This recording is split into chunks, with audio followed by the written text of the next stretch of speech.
buenos días, tardes o noches a la hora que estén mirando, escuchando esta entrevista, esta charla, por YouTube o por Spotify, sí, en Breaking Nights.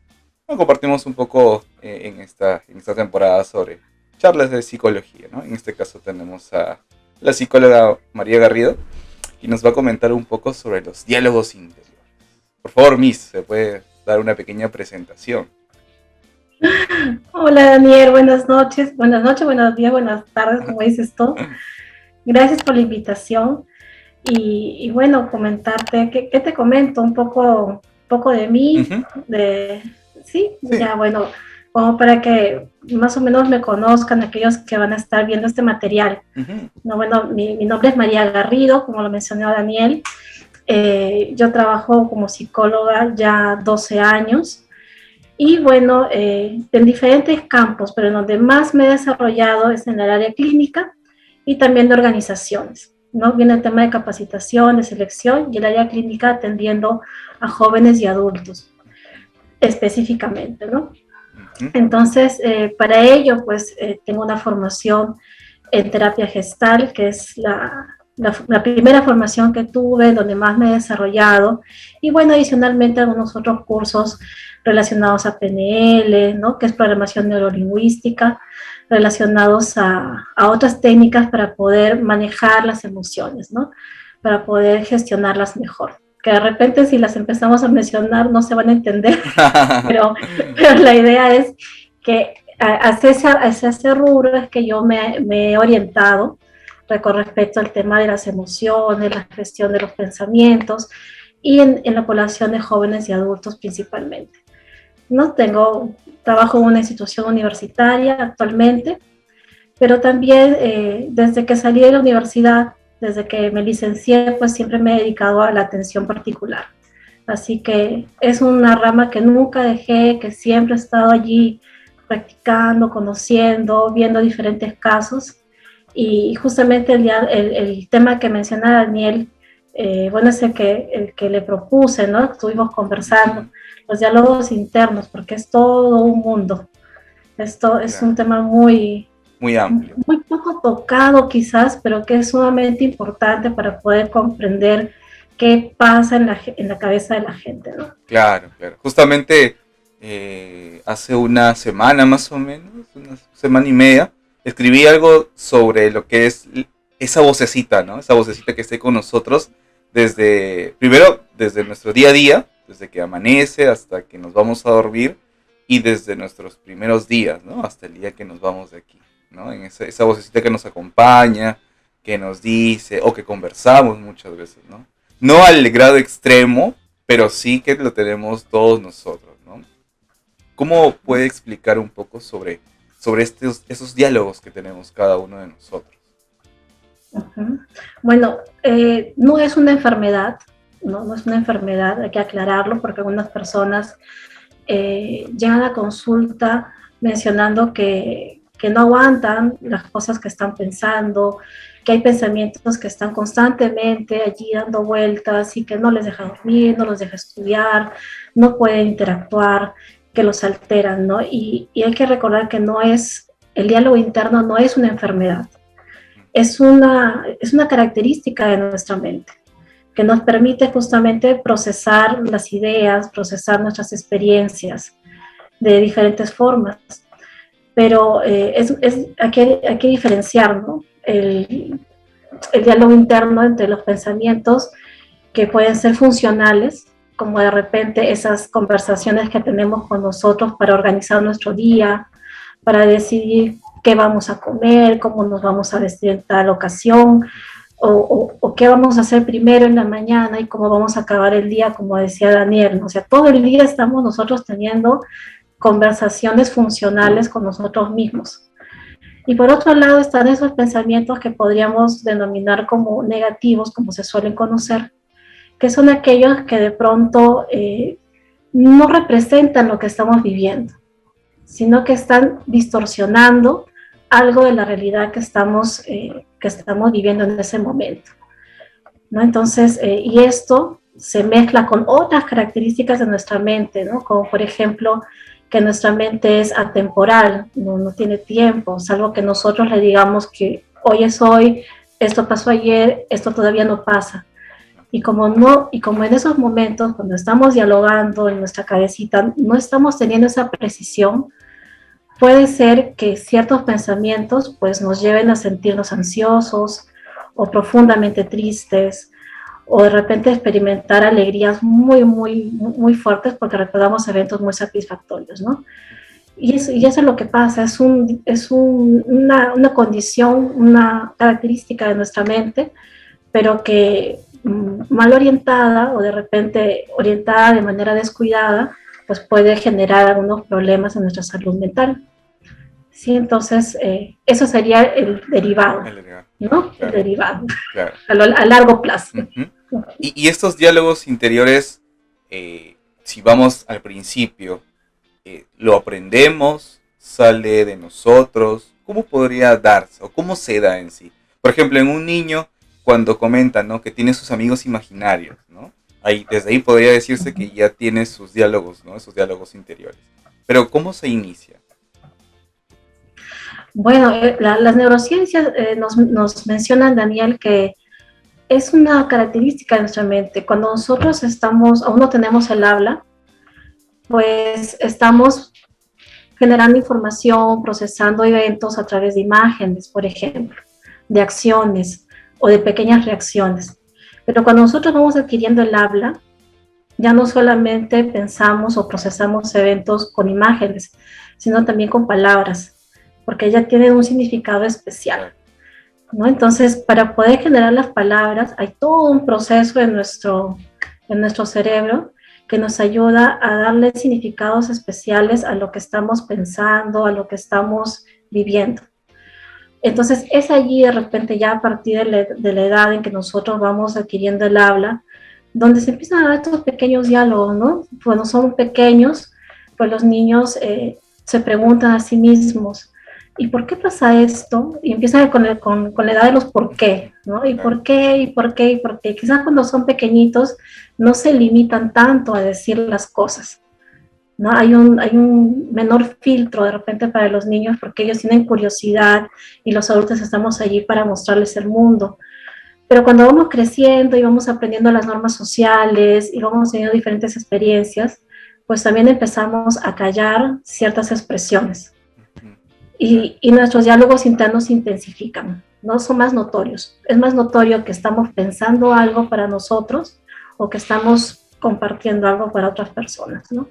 Claro. Pero siempre están, ¿no? Siempre se dan. Ya en forma de palabras, pues desde que tenemos el uso de esto, pero desde antes es parte de nuestros procesos cognitivos, ¿no? Están allí procesando la información, ayudándonos a procesarla. Claro, claro, ¿no? Algo siempre que está ahí, que bueno, básicamente somos nosotros mismos, podríamos decir, ¿no? Y que estamos en constante. ¿Y qué pasa cuando esa vocecita o ese diálogo no es tan saludable, ¿no? Por ejemplo, te está comparando, no hace que avances, ¿no? ¿Cómo podría cambiarse tal vez, o esos diálogos cómo podrían tomarse de una manera más saludable?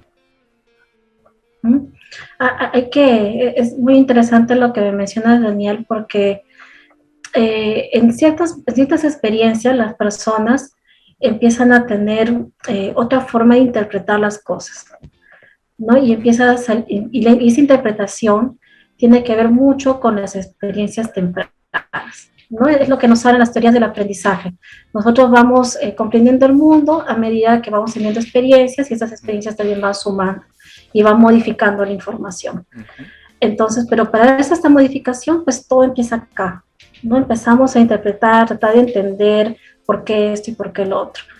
¿Qué pasa cuando una persona tiene por decirlo, la mala costumbre, ¿no? Porque es más que todo una costumbre, es un hábito, claro, de interpretar de forma distorsionada su realidad, ¿no? En las terapias cognitivo-conductual hablamos de los pensamientos, las distorsiones cognitivas, ¿verdad?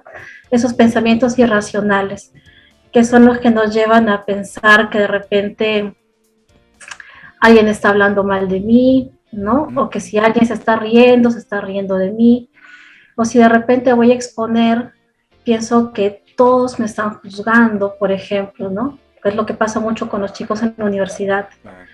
O de repente antes de iniciar una competencia, ¿no? Están presentándose algo, de repente están postulando un trabajo, o de repente Ujú. están compitiendo en un deporte, o van a presentarse algo, y piensan que todo va a ir mal, porque algo debe estar mal en lo que están haciendo.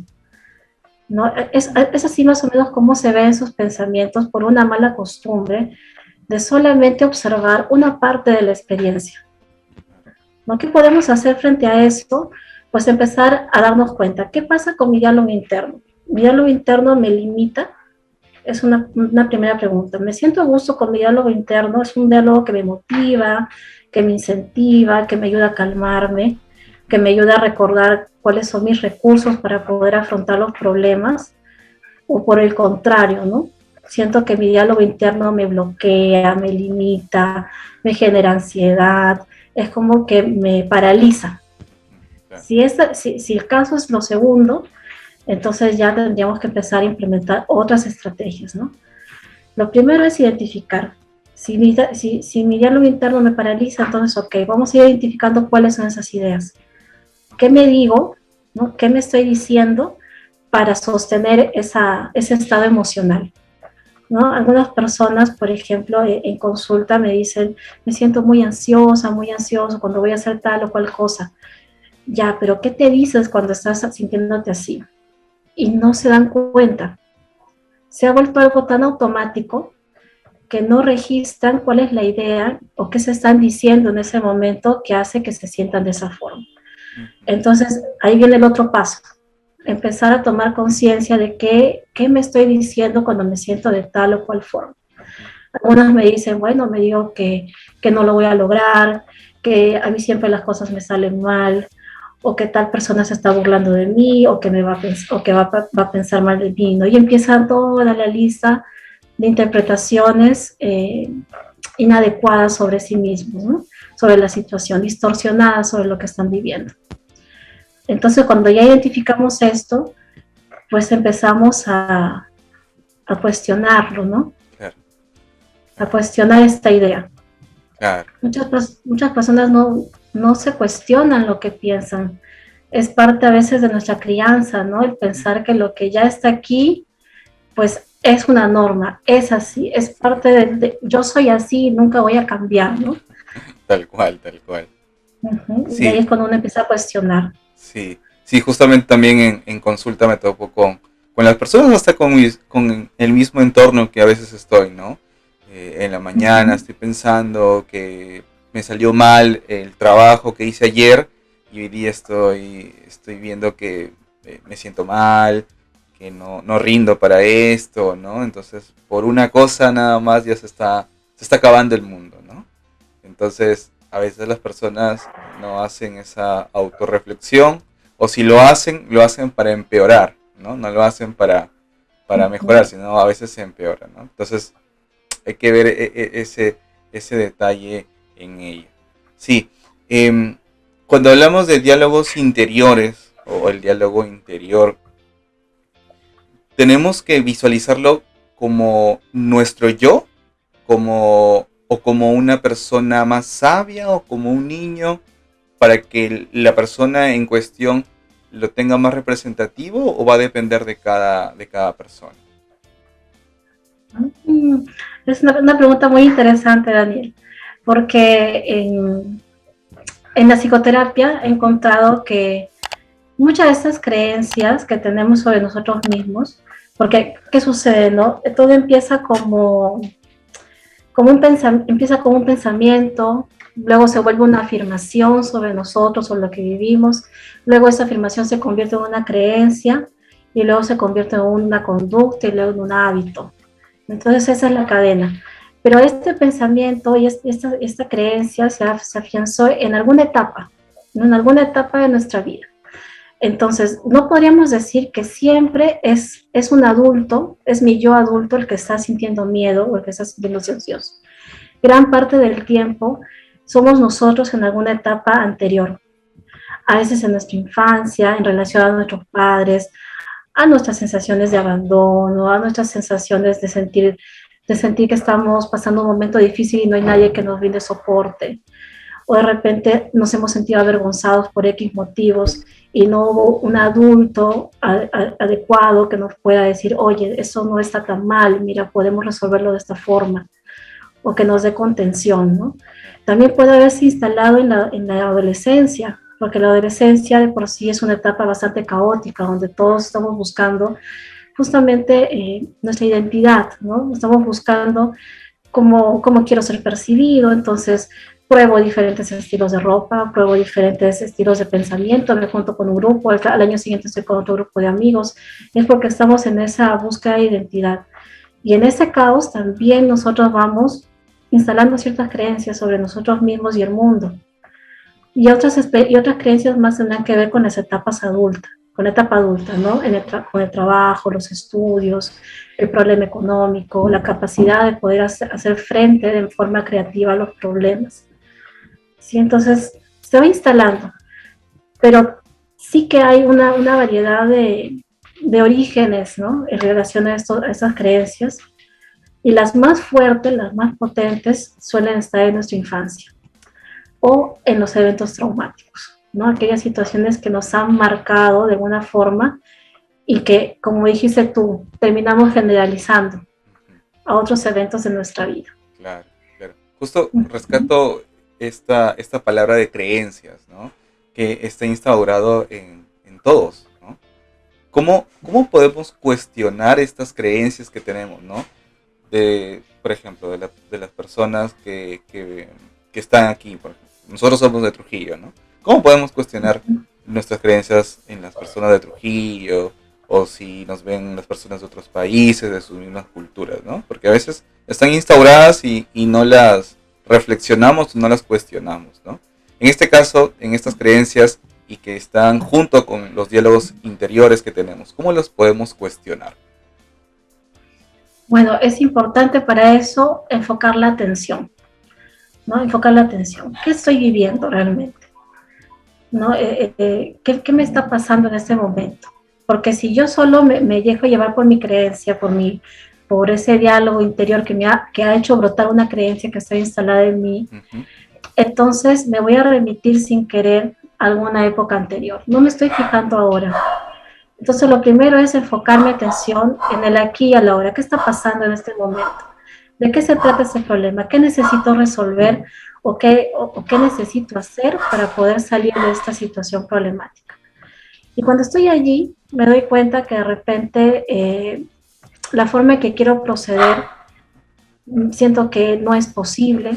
Entonces me puedo preguntar por qué no es posible. ¿Dónde aprendí que no es posible? Y es allí donde de repente me remonto a mi familia, a una situación social o a un tema cultural como lo mencionas tú, ¿no? Es allí donde puedo tomar conciencia de en qué ámbito me estoy moviendo, mi creencia, qué ámbito está arraigada y, y qué posibilidades hay de poder hacer algo diferente. Entonces ahí me puedo plantear algunas ideas, ¿no? Si es con respecto al ámbito familiar, entonces, bueno, quizás en mi familia la gente no habla y por eso he decidido no hablar sobre ese problema, pero ese problema se acumula y se acumula y se acumula y en lugar de solucionarse, pues hace que la situación sea más tensa en mi dinámica familiar, por ejemplo.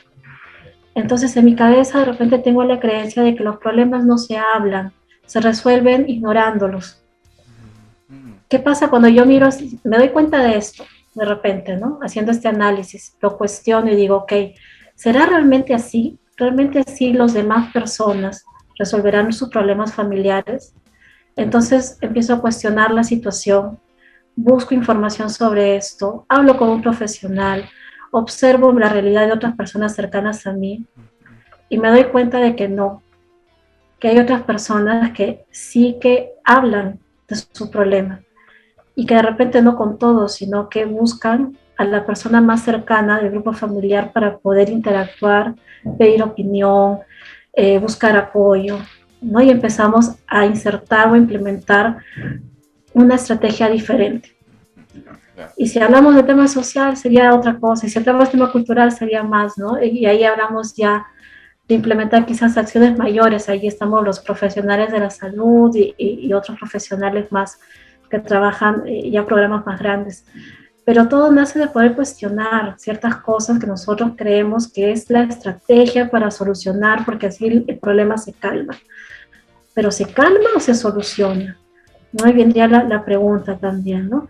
Claro, claro. Ah, qué interesante lo que usted ha comentado justo al final, ¿no? Si solamente se calma y de repente es por un tiempo, o ya se soluciona, ¿no? Que podría volver nuevamente, pero ya la persona tiene los recursos, las herramientas para poder afrontar esa situación, ¿no? Sería lo más saludable, lo más lógico para la persona, ¿no? Me pareció muy, muy bueno eso. Y justamente también rescato lo tema del trauma, ¿no? Tal vez las personas están familiarizadas con esa palabra y tal vez no con la conceptualización en sí, ¿no? Porque para todo creo que cuando uno está inmerso en la consulta clínica, habla de que sí, de repente tenía un trauma y es por eso que estoy así, estoy asá, ¿no? Y que está ligado al tema de los diálogos interiores, ¿no? Junto con las creencias. En este caso, el trauma, ¿cómo se puede conceptualizar para que las personas se den cuenta de que sí es una dificultad, pero que no lo es todo? ¿Cómo lo puede definir usted? El trauma. Mira, el trauma es un evento que nosotros podemos, que percibimos como que amenaza nuestra vida, nuestra integridad. Ha puesto en riesgo nuestra vida o nuestra integridad o la de alguien significativo en nuestro entorno. Entonces, frente a ese suceso, frente a ese evento, podemos experimentar múltiples emociones. No es como que todo se despierta al mismo tiempo, porque nos sentimos amenazados por el entorno en ese momento. Y, por ejemplo, un trauma puede ser para una persona, puede ser el hecho de haber tenido un accidente de tránsito, haber de repente visto a su pareja siendo infiel, o podría ser también el haber tenido un problema de salud severo, como actualmente vemos en los casos de COVID, ¿no? Entonces, el trauma no va a tener una forma exacta, pero la condición es que la persona lo percibe como una amenaza inminente para su vida y su integridad. Entonces, y eso, ¿qué va a hacer? Va a realizar ciertas emociones. ¿Por qué? Porque hay toda una explicación, inclusive neuropsicológica del trauma, ¿no? No es solamente la percepción, sino que cuando nosotros nos damos cuenta de que hay una amenaza, todo nuestro organismo se despierta, ¿no? Y se activa de diferente forma. A nivel neuronal, ¿qué sucede? ¿No? ¿Cuál es la explicación del trauma? Es que nuestros dos hemisferios, que normalmente trabajan de forma simultánea, en ese momento, el lado más racional, el lado izquierdo, se inhibe, es decir, baja su revolución, baja su funcionamiento. ¿Y cuál es el lado que más, que empieza a funcionar en mayor proporción? El lado derecho, que es el más emotivo, el más lleno de afectos y reacciones impulsivas. Entonces, ¿qué sucede? Es allí, en ese desfase, en el funcionamiento neuronal, que se instala el trauma. Por eso es que el trauma no tiene palabras. La persona cuando empieza a hablar de eso, es como que puede decir solo una palabrita o empezar a querer contarlo y se desborda, porque no necesita palabras para poder experimentar el trauma. Basta una imagen, basta un olor, basta una sola palabrita, el haber percibido algo similar, algún estímulo similar a lo vivido, para que empiece toda la reacción emocional. Entonces, y ahí es donde se instala la amenaza, ¿no? Porque la amenaza no es un pensamiento, es una reacción física.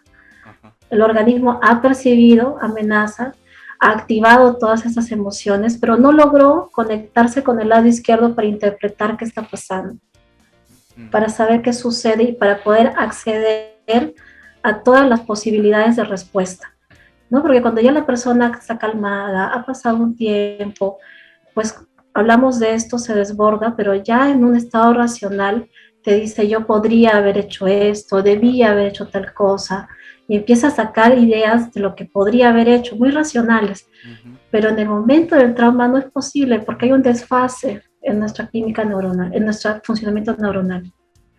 Entonces ahí es donde justamente usamos lo que en psicología llamamos las estrategias de última generación, ¿no? Que ya Ujú. son otro tipo de estrategias que trabajan justamente Claro. con esa dinámica cerebral, ¿no?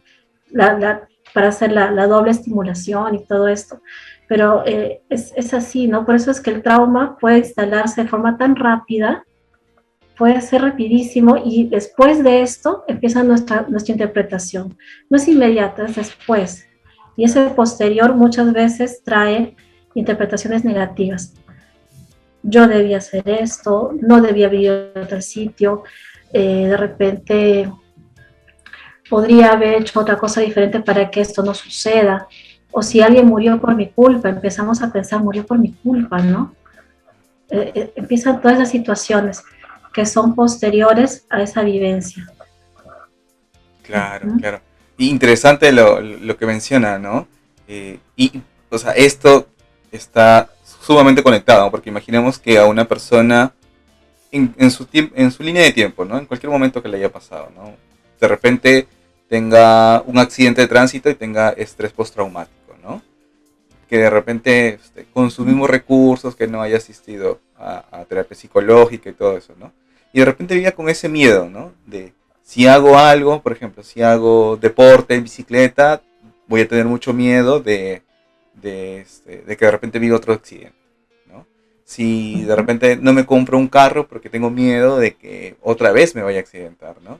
O de repente no viajo mucho porque nuevamente puede ocurrir un accidente. O no me voy en avión, tengo la oportunidad porque conseguí un trabajo, ¿no? O sea, un montón de situaciones, ¿no? Entonces, ahí está justamente instaurado el trauma y que está asociado a lo que es el tema del diálogo, ¿no?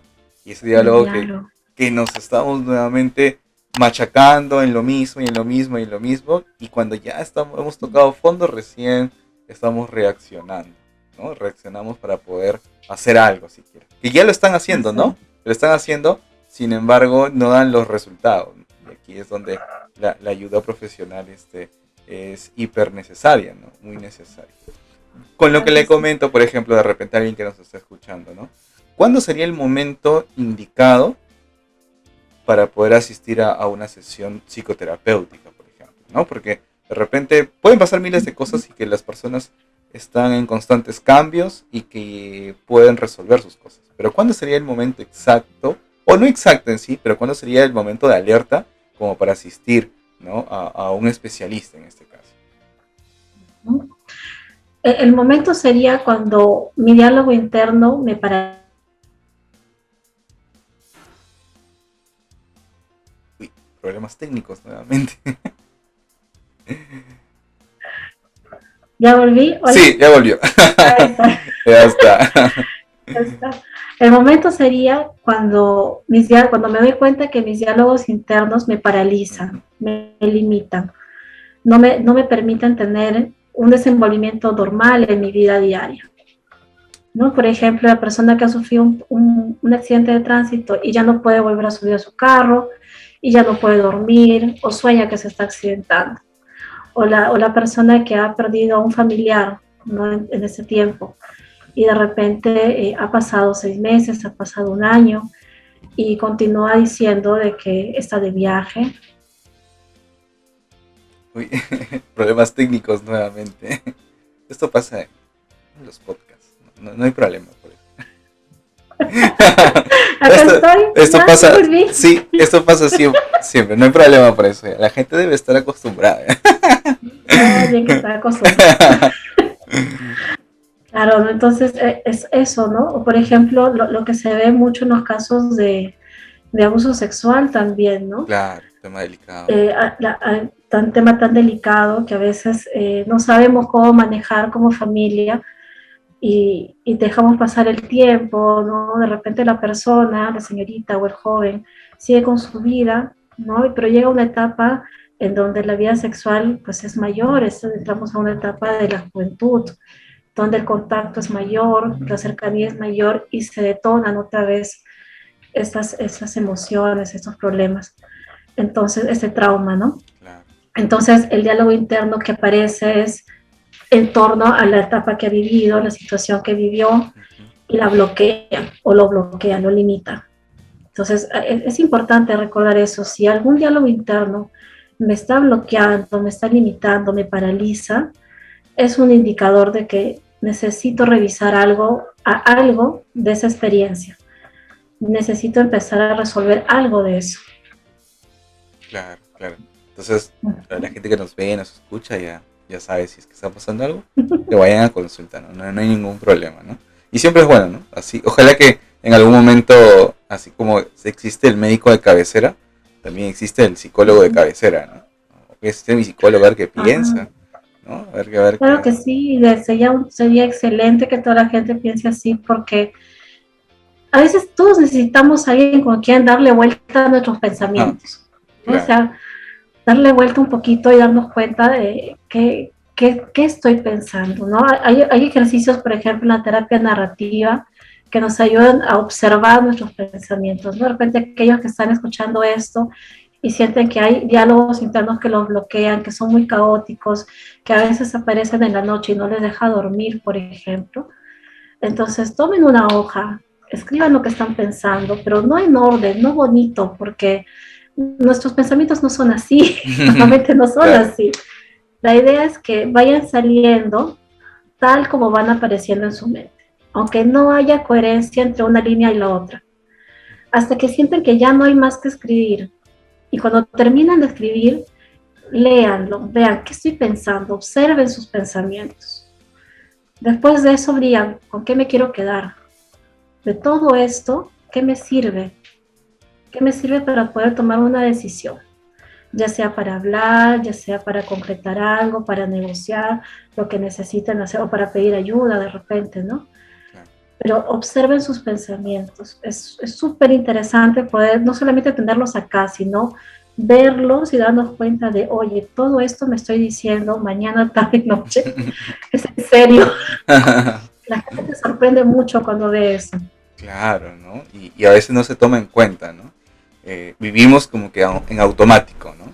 Y ese diálogo es ahí está, ¿no? Desde que despertamos, estamos todo el día trabajando, haciendo nuestras cosas, y ahí está, ¿no?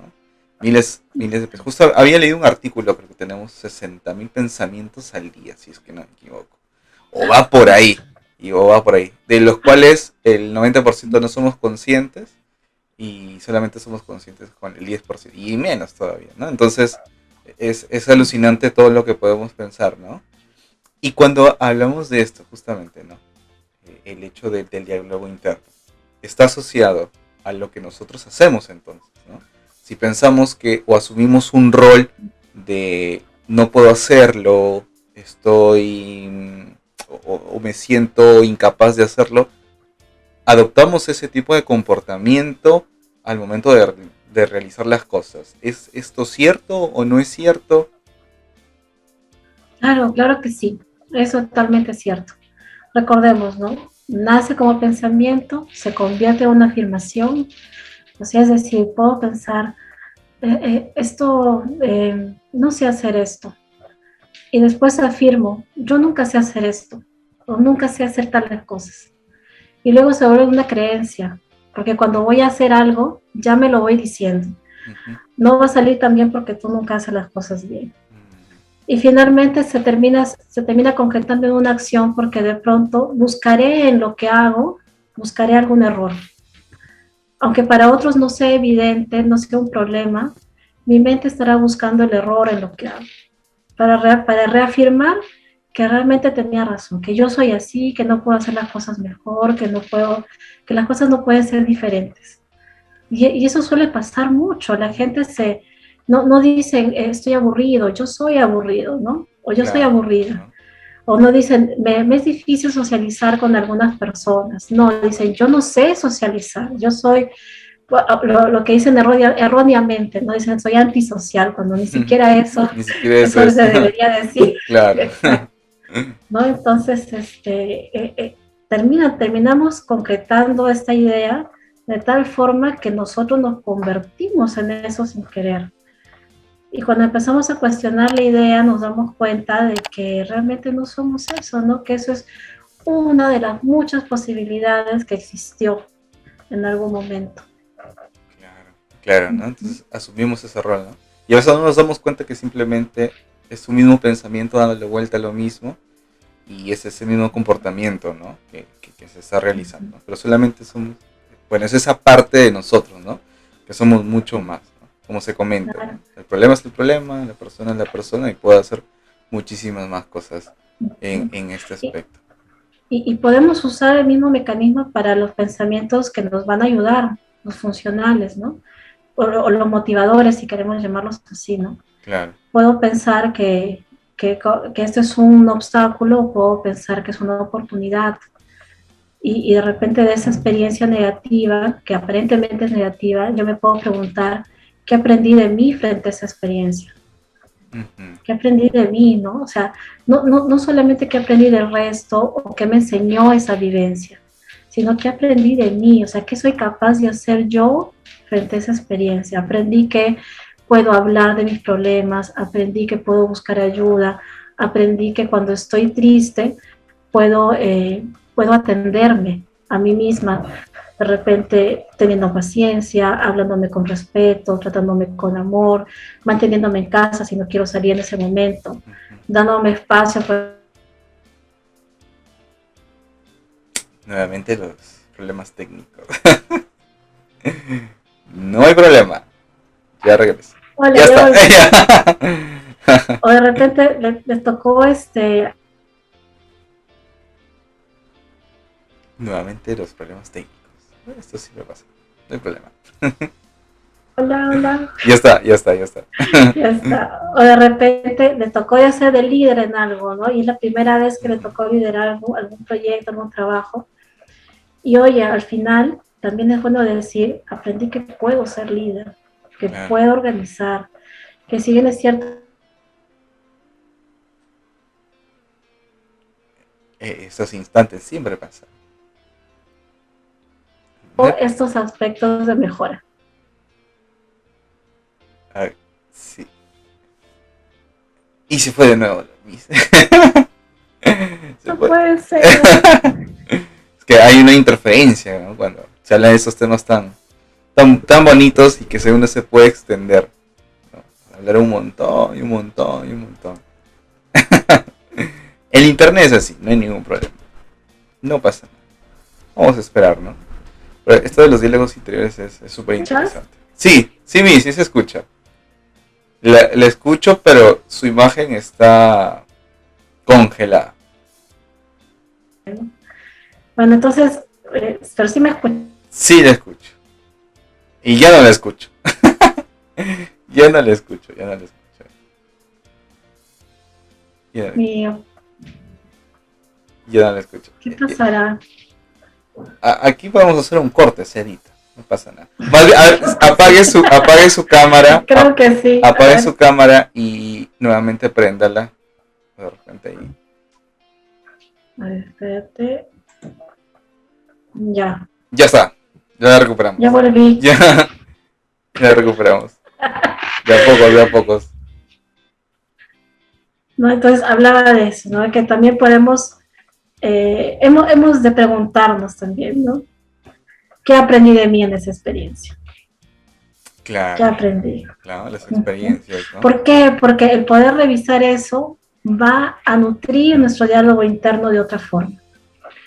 Nos va a dar la posibilidad de poder vernos desde otro ángulo, de un ángulo más exitoso, de un ángulo más motivado, saber que podemos avanzar en diferentes ámbitos a pesar del miedo, a pesar de la ansiedad que podríamos haber experimentado al inicio. ¿No? Como les menciono a veces a los consultantes, no hay receta mágica, uno aprende haciendo, ¿no? Podemos generar muchas estrategias en nuestra cabeza, pero si no las ponemos en práctica, aunque sea en el nivel 1, no Ajá, vamos a sí, poder cambiar la percepción y el diálogo interno que estamos teniendo. Tenemos que ponernos en acción en cierto momento. claro, ¿no? Ponerlo en práctica, ¿no? Lo que aprendemos, ¿no? De donde saquemos la información, ¿no? De repente en terapia, en los libros, en los videos, de las mismas Exacto. personas que nos rodeamos, ¿no? Y nos comentan, sí, yo hice eso, hice tal cosa, para poder afrontar las situaciones, ¿no? Entonces, de todo aprendemos, ¿no? Y bueno, lo que yo a veces recomiendo, ¿no?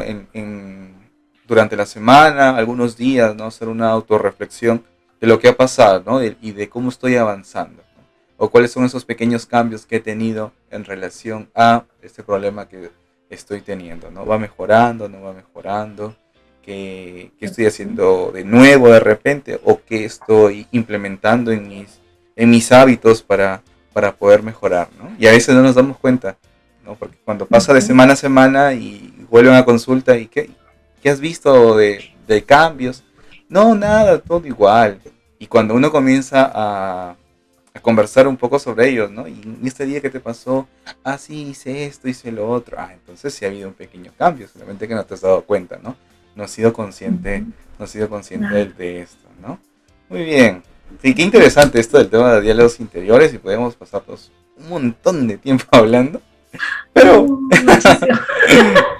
pero bueno, vamos ya aproximadamente unos 35 minutos, 40 minutos hablando sobre los diálogos interiores. Vamos cerrando esta charla, esta entrevista, Miss. Ujú. ¿Cómo podría redondear, resumir el tema de los diálogos interiores? Ujú. Resumirlo, eh, diría, diría que eso es una función importante de nuestra mente, que no tengamos miedo a poder revisar nuestros diálogos, en Ujú, especial si sentimos que nos están bloqueando o limitando en algún sentido. Al contrario, es el primer paso para poder dar cambios importantes antes de que se complique nuestro estado emocional. Recordemos que esos diálogos se nutren de nuestras experiencias. ujú, Es por eso que no solamente, y que se nutren también de la forma en que enfocamos nuestra atención. Si te das cuenta que siempre enfocas tu atención en las cosas malas, en lo negativo, en lo mal que te va, entonces empieza a enfocar también en la otra parte, porque nuestras experiencias son como una moneda, tiene dos caras. Tú ves solo un lado, pero sabemos que detrás hay otro. ujú. Hay que animarse a ver el otro lado también, a ver qué te trae, ¿sí? Entonces, de eso también se va a nutrir tu diálogo interno todo el tiempo y va a poder actualizarse y cambiar y modificarse para que siempre te ayude a motivarte, pero también a encontrar resultados, a encontrar respuestas, a poder solucionar de forma creativa lo que te esté pasando. Perfecto. Bien, entonces Uh-huh. ya las personas tienen algunas cositas. Durante la conversación, durante la charla, ha brindado unos pequeñas recomendaciones, tips para esto de los diálogos interiores. ¿Podría brindar tal vez un par más de tips para poder mencionar o poder cambiar de repente cuando esos diálogos interiores no son tan saludables? ¿Algún tip más? Bueno, hemos visto identificarlos, Ujú, cuestionarlos. Hemos visto el tema de poder escribirlos para poder observar ujú. e ir filtrando con qué me quedo, ¿verdad? Otro tip podría ser el compartir nuestra idea con alguien de confianza. Ajá. ¿Por qué? Para poder contrastar. Ujú, ¿No? A veces estamos acostumbrados a solamente ver las cosas desde nuestra óptica. Entonces, compartirlo con alguien de confianza, que tú sabes que te quiere bien y quiere que te vaya bien siempre, va a ser una persona que te va a dar una opinión sincera. ¿No? Busquemos personas idóneas en ese sentido, ¿no? Que sabemos que nos van a ayudar. Otro tip que podría ser para gestionar mejor esos pensamientos, también podría ser el hecho de poder identificarlos e informarnos sobre el tema. ujú. Porque Claro. muchas veces nosotros tenemos como creencias, ideas que ni siquiera tienen un sustento, Ujú, claro. ni siquiera en la investigación, ¿no? Pensamos Claro. cosas que por costumbre se han instaurado en nuestra familia, en nuestra interacción social, y lo tomamos como una norma. Entonces, si bien es cierto, lo podemos compartir para conversarlo, pero también podemos investigar sobre esto para poder corroborar si lo que estoy pensando, si lo que me estoy diciendo todo el tiempo es realmente algo que representa una información real, ¿sí? Una información válida. Sería Claro, muy interesante que también se puedan dar el tiempo para eso. claro, ¿no? Y si las personas también son creativas, también las pueden dibujar, ¿no? ¿Qué tipo de diálogo está Claro que teniendo, sí, no? claro que sí. Ah, me has hecho acordar otra técnica. En la técnica de Gestalt, por Ujú. ejemplo, cuando trabajamos con niños, pero no solamente con niños, no se puede aplicar a adultos, no hay ningún Claro, problema, adolescentes, adultos. porque la idea es utilizar nuestra creatividad. Dibujamos a la situación problemática, una vez que he identificado el pensamiento, la situación que me genera este malestar. Lo dibujo tal y como me lo imagino. Escribo lo que me estoy diciendo allí y luego voy a dibujar aquello que es mi ideal, a dónde quiero alcanzar, qué es lo que quiero alcanzar, ¿no? Cómo me quiero sentir, Ujú. cómo quisiera que esto se resuelva. Y luego la pregunta es, ¿cómo logro esto? Observando las dos imágenes. ¿Cómo lo logro? ¿Qué pasos necesito tomar? Claro. Y ahí es donde vamos estableciendo los pasos. Recordemos que son pasos. No es que con una sola decisión todo se acaba. Uno va dando pasos. No tengamos miedo de decir, no, es que es muy largo, me va a tomar mucho tiempo, no quiero hablar esto. Sé que podría superarlo si hablo con mi pareja o si hablo con tal persona, pero no lo quiero hacer, no. Son pasos, un paso a la vez. Establezcanlo para que puedan llegar a este ideal que están observando en el dibujito, ¿no? Claro, Eso es para aquellos que de repente son más visuales, ¿no? Porque claro, todos nos comunicamos por diferentes canales. exacto. Sirve muchísimo para poder tener presente cómo estoy, a dónde quiero ir, qué pasos necesito tomar. Excelente. Uh-huh. Entonces ya las personas ya tienen muchas recomendaciones como para tomar en cuenta y poder realizarlo. Bien, Miss, ha sido una conversación muy, muy interesante sobre los diálogos interiores. Ha salido y puede salir todavía muchísimas cosas más. Uh-huh. Esperamos y espero también que nuevamente pueda estar aquí en el canal para poder conversar, ¿no? De esos temas de repente para ampliarlo, de otros temas, ¿no? ¿Dónde se la puede ubicar usted de repente si quieren atención psicológica, algo al respecto? Uh-huh. Claro, claro que sí. Bueno, me pueden ubicar a través de mis redes, puede ser por Facebook o por Ujú, Instagram, estoy como María Garrido, ujú. y por allí yo puedo revisar los mensajes, no me pueden escribir para poder por ahí agendar alguna sesión, no hay ningún problema. No, son mis redes personales, pero yo siempre las reviso, así que no hay Ya, problema, excelente, no hay entonces van a problema estar por allí. aquí abajo en la descripción. Excelente. Muchísimas gracias por su tiempo y también muchísimas gracias a los espectadores por tomarse el tiempo de poder escucharnos y poder vernos. Muchísimas gracias. Nos reencontramos en la próxima. Chao. Gracias, Daniel. Hasta Hasta luego, luego. gracias.